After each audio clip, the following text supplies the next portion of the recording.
Hi friends, இன்றைக்கி weight loss breakfast recipe எப்படி செய்கிறதுன்னு பார்க்கலாம்.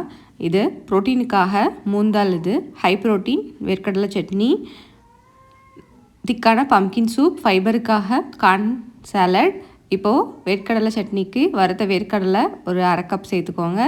ஒரு 2 மிளகா, ஒரு 2 பல் பூண்டு, கொஞ்சோண்டு புளி, உப்பு சேர்த்து நல்லா தண்ணி விட்டு அரைச்சி எடுத்துக்கலாம். இப்போது சட்னி ரெடி. எதுலேயுமே ஆயில் நம்ம சேர்க்க போகிறதில்ல. சூப் செய்கிறதுக்கு பேன் சூடானதுக்கப்புறம் வெட்டி வச்சுருக்க ஒரு பெரிய வெங்காயம், ஒரு 3 பல் பூண்டை சேர்த்து நல்லா இந்த மாதிரி கலர் மாறுற வரைக்கும் வதக்கி எடுத்துக்கோங்க. அதுக்கப்புறம் ஒரு கப் அளவு இந்த மாதிரி பஞ்ச பூசணிக்காவை சேர்த்துக்கோங்க. இப்போ தேவையான அளவு உப்பு சேர்த்து தண்ணி ஊற்றி நம்ம வேக விட்டுக்கலாம். எல்லாம் நல்லா வெந்து வந்ததுக்கப்புறம் ஒரு மிக்சர் ஜாரில் சேர்த்து அரைச்சிங்கன்னா நல்லா சூப் திக்காக நல்லா க்ரீமியாக கிடைக்கும். ரொம்ப நல்லா டேஸ்ட்டாக இருக்கும். மேலே பெப்பர் பவுடர் சேர்த்து நம்ம சர்வ் பண்ணிக்கலாம். இப்போ சாலட் செஞ்சுக்கலாம். இதுக்கு வேக வச்சுருக்க கார்ன், கேரட், கொஞ்சோண்டு வெங்காயம்,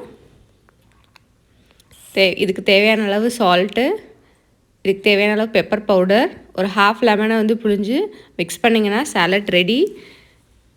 இந்த மாதிரி வெயிட் லாஸ் ரெசிபி பார்க்கணுன்னா மறக்காமல் சேனலை சப்ஸ்கிரைப் பண்ணி வச்சுக்கோங்க.